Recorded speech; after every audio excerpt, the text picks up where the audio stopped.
Narrative ডেভেলপমেন্টের কথা বলা হচ্ছে এবং ওই দিক থেকে বলা হচ্ছে যে বৈষম্য হয়েছে, কি বলবেন? ধন্যবাদ আপনাকে এবং আমার দুই সম্মানিত সহ-আলোচক এবং আজকের অনুষ্ঠান যারা দেখছেন দূরে এবং কাছে সবাইকে শুভেচ্ছা।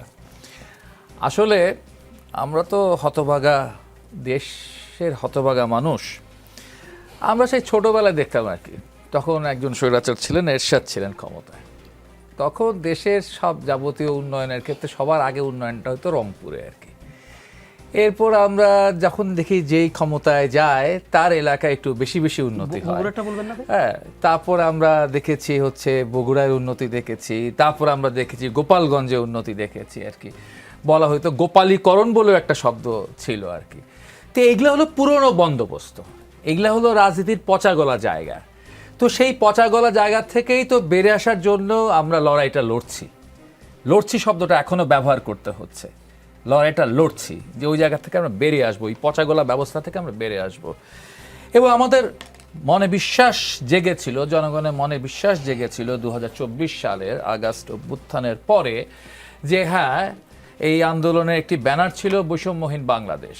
ফলে আমরা সেই অ্যান্টি ডিসক্রিমিনেশনের সেই জায়গাটা থেকে আমরা এবার হচ্ছে পুরাতন বন্দোবস্তকে সত্যি সত্যি বঙ্গোপসাগরে ভাসিয়ে দেব, সত্যি সত্যি হচ্ছে আমরা একটা নতুনের দিকে অভিযাত্রা শুরু করব।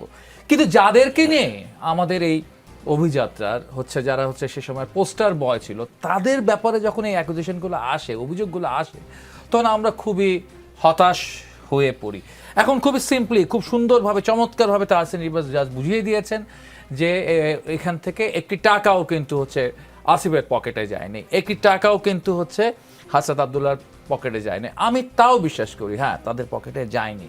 কিন্তু যে বিষয়টি দেখবার মতো এবং যে বিষয়টি অতীতের শাসক দলগুলোর যে আচরণ ছিল, যে আচরণের সাথে হুবহু মিলে যায় এবং তার রিপিটেশন যেটা হয়, যে আমরা তো জানতাম, আমরা দেখেছি এবং এরকম বডি ল্যাঙ্গুয়েজে ভাবে সাবে বোঝাও গিয়েছে। মুরাদনগরের মানুষরা জানতো যে এইখানে আসিফ নির্বাচন করবে। তার বাবারও এরকম দু একটা সামাজিক মাধ্যমে বক্তব্য আছে, আমার ছেলে নির্বাচন করতে যাচ্ছে।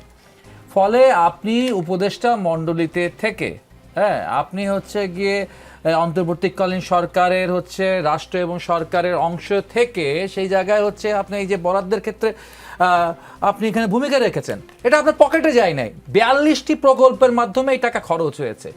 কিন্তু খরচ কেন আপনার ওখানে 15 কোটি টাকা হতে হবে এবং ঠিক একই সময় পাশের জেলা, অন্য উপজেলায় কি সেই একই পরিমাণ বরাদ্দ দিয়েছেন? আপনি একই স্থানীয় সরকার মন্ত্রী বানানো হয়েছিল শুধুমাত্র মুরাদনগরের জন্য? না, মুরাদনগরের জন্য বানানো হয় নাই। আরো একটা মজার ব্যাপার হচ্ছে, বুঝলাম উনি তো স্থানীয় মন্ত্রী ছিলেন, তিনি না তার এলাকায় ব্যয় করেছেন। এখন এটা যদি মরালিটির কথা চিন্তা করি, আপনার লিগ্যাল বৈধতার কথা যদি চিন্তা করেন, এখানে হ্যাঁ, দুর্নীতি হয় নাই, তার পকেটেও টাকা আসে নাই।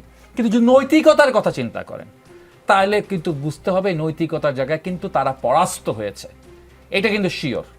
বরাদ্দ কিন্তু সত্যি সত্যি নিয়েছেন, এখন নিজে খাননি, কিন্তু তার এলাকায় তার প্রভাব বলয় বৃদ্ধি করার জন্য, তার জনপ্রিয়তা বৃদ্ধি করার জন্য, ঠিক আছে, যেভাবে করে অতীতে আওয়ামী লীগ তার জনপ্রিয়তা বৃদ্ধি করার চেষ্টা করেছে গোপালগঞ্জেও, বিভিন্ন জায়গায় অতীতে বিভিন্ন শাসক দল এক একটা এরিয়া জুড়ে যেভাবে করে তার জনপ্রিয়তা চেষ্টা করেছেন, রাষ্ট্রের টাকা বরাদ্দকে ব্যয় করে, সেটা রাজস্ব থেকে আসুক, সেটা এডিবি থেকে আসুক, সেটা যেখান থেকে খুশি আসুক, কিন্তু সেটাকে সেভাবে করে তারা বৈষম্য করে একটা জায়গায় ঘনীভূত করেছেন। ঠিক একই টেন্ডেন্সি থেকে কিন্তু আপনি বেরিয়ে আসেন নাই, এটা কিন্তু প্রমাণিত হয়ে গেছে। এটা কিন্তু প্রমাণিত, 15 কোটি 10 কোটি গেছে, এটা প্রমাণিত।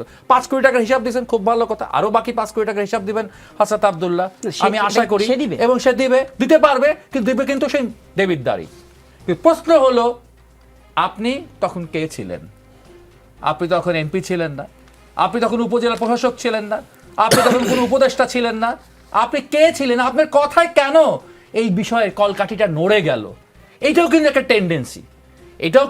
টেন্ডেন্সি, যেখানে নৈতিকতার জায়গায় আপনারা পরাস্ত। এখন আইন কানুনের ফাঁকে ফোকরে, তর্ক বিতর্কে, এবং আপনারা বলছেন ন্যারেশন ডেভেলপ করছে বিএনপি, আপনারাও একটা ন্যারেশন ডেভেলপ করে ফেলতে পারেন এবং আমার এই বক্তব্য কেন আমাকেও একটা ট্যাগ আপনারা দিয়ে দিতে পারেন।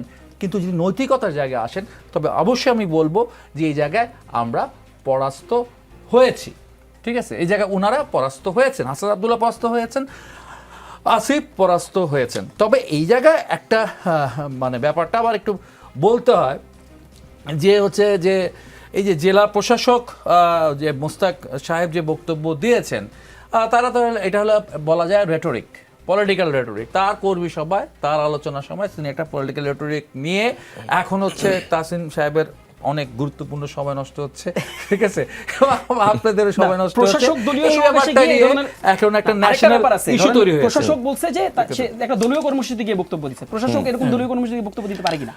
এখন হচ্ছে যে আমরা তো হচ্ছে গিয়ে প্রশাসক তো নিয়োগের ক্ষেত্রে আমাদের আরো আগে বক্তব্য ছিল যে এখানে কেন নিয়োগ হবে, সেটা ভিন্ন আলোচনা, সেটা একেবারে ভিন্ন আলোচনা।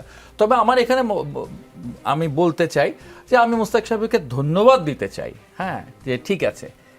এবং একই সাথে আমি বলতে চাই, আপনি তো আগামী দিনে জেলা পরিষদ গঠিত হলে সেখানে নির্বাচনে অংশগ্রহণ করবেন, আপনিও এই একই উদাহরণ তৈরি করেন না, ঠিক আছে? আপনিও জেলা প্রশাসক থেকে আপনার দলকে আগামীতে জেলা পরিষদে, আগামীতে উপজেলা পরিষদে, আগামীতে কুমিল্লা জেলা সিটি কর্পোরেশনে, আগামীতে কুমিল্লার সমস্ত মিউনিসিপ্যালিটি ইলেকশনের ক্ষেত্রে বিশেষ সুবিধা, স্থানীয় নির্বাচনের ক্ষেত্রে বিশেষ সুবিধা কিন্তু আপনিও বরাদ্দ করে দিয়েন না। আপনি যে প্রতিবাদ উচ্চারণ করেছেন এই জন্য আপনাকে ধন্যবাদ জানাচ্ছি, হয়তো আপনি শুনতেছেন, কিন্তু আপনি এবার একই কাজ, একই রকম রাজস্বের টাকা নিয়ে, এডিবির টাকা নিয়ে, ঠিক আছে, আপনাদের ভোটে জেতার জন্য ব্যয় করেন না। এই মরালিটির জায়গাটা আপনারা নষ্ট করেন না, এটা একটা অনুরোধ জানাচ্ছি।